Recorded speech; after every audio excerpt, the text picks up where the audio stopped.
Bismillah walhamdulillah wassalatu wassalamu ala rasulillah Sayyidina Muhammad bin Abdullah wa ala alihi wa sahbihi wa mawalah wala hawla wala quwata illa billah ba'du. Alhamdulillah siang ini kita bisa meneruskan perjalanan ziarah kita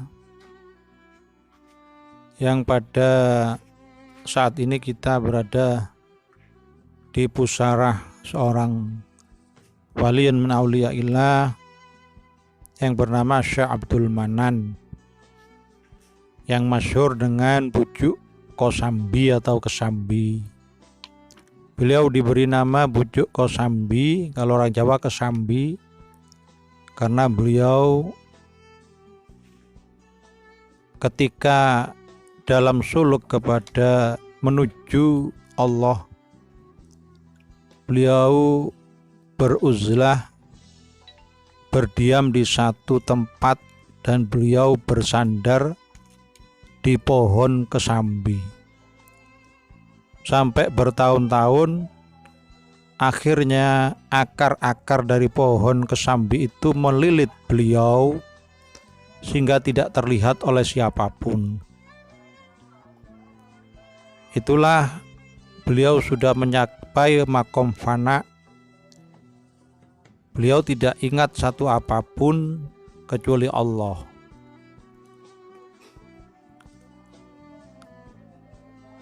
Kalau orang sudah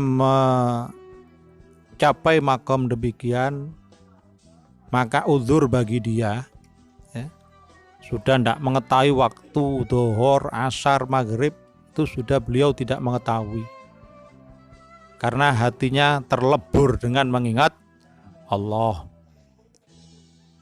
Lain dengan kita yang memang makomnya ingat segala sesuatu. Kadang meskipun datang azan saja ya tidak ingat kepada Allah, tetap aja ingat yang lain. Akhirnya beliau suatu saat ada seorang yang biasa mencari kayu di hutan, sedang mencari kayu. Dengan sangat terkejut, orang ini menemukan seseorang yang terlilit oleh akar-akar kayu. Akhirnya dilihat masih hidup. Maka orang ini berusaha menyelamatkan orang yang terlilit kayu tadi. Akhirnya beliau dirawat sampai beliau pulih kembali. Disitulah beliau terkenal dengan sebutan bujuk Kosambi. Ini adalah kakek daripada bujuk Latong, Mbah Abu Syamsuddin, yang tadi kita sudah datang ke pusara beliau, ziarah ke makam beliau, tawasul di makam beliau, dan alhamdulillah kita juga tadi telah mendatangi, telah ziarah, dan di sana kita bisa duduk berdoa kepada Allah di tempat uzlahnya Syekh Abi Syamsuddin. Ya, tadi alhamdulillah diantar oleh seorang santri. Dan ini lebih tua lagi karena beliau itu kakek daripada Syekh Abi Syamsuddin. Ini mulai Mbah Abdul Manan, bujuk Kosambi, Mbah Basania putranya Syekh Syamsuddin. Ini semua tipe para aulia yang semuanya oleh Allah diberi haliyah untuk selalu beruzlah, menjauhkan diri dari manusia, dari keramaian. Ya, itulah. Jadi ada memang para aulia itu tadi saya sudah katakan yang menjauh dari kehidupan dunia dan uzlah. Tapi yang lebih tinggi lagi makomnya aulia itu uzlah dengan hatinya. Ya, Imam Abu Hanifah pernah mau beruzlah, menjauhkan diri daripada manusia, karena Imam Abu Hanifah itu sangat dibutuhkan oleh manusia. Maka gurunya berkata, kamu terjunlah ke masyarakat, tapi jauhkan hatimu dari keramaian, jauhkan darimu hati dari manusia. Artinya lebih berat lagi kalau uzlah dengan hati. Raganya tetap berkumpul dengan manusia, tapi hatinya muraqabah, selalu berdekat, sambung dengan mendekatkan diri dan sambung kepada Allah. Seperti yang dikatakan Imam Junaid, sudah 30 tahun aku tidak pernah ngomong sama manusia, tapi aku selalu berinteraksi, berbicara dengan Allah. Padahal beliau itu selalu berhadapan dengan manusia. Itulah ada halianya para wali aulia itu macam-macam. Ada yang memang menjauh seperti Syekh Abdul Manan. Ya, kebanyakan memang yang di Madura ini karena tempatnya sangat jauh dari keramaian, terpencil, dan dulu tandus Belanda kurang berkenan kayaknya di tanah Madura ini, sehingga banyak para aulia yang pindah ke Madura ini. Para Duriah Wali Songo banyak yang ke Madura ini. Dan setelah dari Madura banyak juga kembali ke Jawa. Seperti Kiai Ghazali yang pendiri pondok Sarang, ya, yang menjadi buyut-buyutnya Mbak Maimun Zubair itu orang Madura. Banyak ya yang kembali ke Jawa, seperti Pondok Keramat itu juga keturunan Madura. Jadi setelah masuk ke Madura ada yang banyak kembali lagi ke Jawa karena aslinya memang orang Jawa. Karena zaman Belanda dulu sangat sulit untuk berdakwah secara terang-terangan, ya, tentunya akan ditangkap oleh Belanda atau bahkan mungkin dipenjara atau mungkin sudah dibunuh oleh Belanda.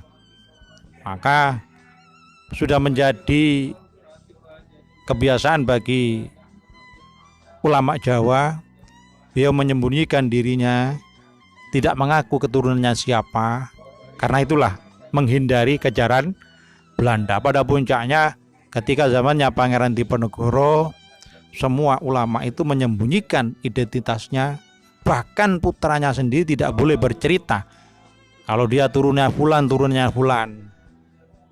Maka Belanda ketika menangkap Pangeran Diponegoro, semua putra-putra Pangeran Diponegoro itu dikasih titel pangeran.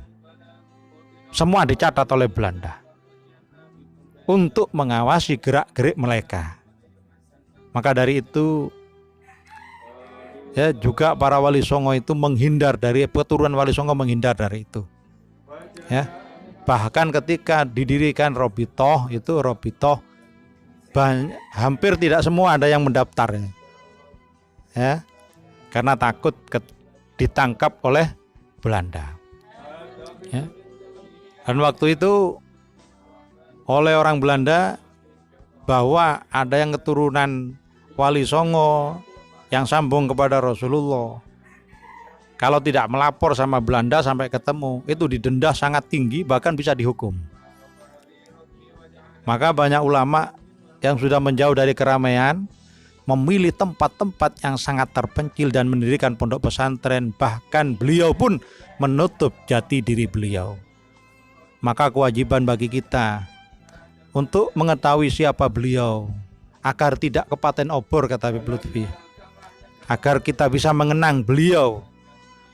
Beliau telah rela menutup dirinya, jati dirinya, demi untuk kelangsungan penyebaran agama Islam, demi untuk kelangsungan mendidik kita untuk mempunyai akhlakul karimah, ya, bisa mencontoh Rasulullah Sallallahu Alaihi Wasallam. Mudah-mudahan ziarah kita kepada Syekh Abdul Manan ini mendapat berkah, dan semua apa hajat kita yang manfaat dunia akhirat itu dijabahi oleh Allah.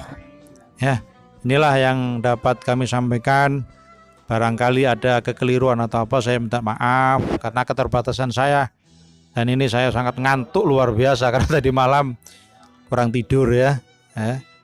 Dan mudah-mudahan alhamdulillah kita tadi sudah dari tempat uzlahnya Syekh Habib Syamsuddin, juga ke sumur beliau sempat mengambil air.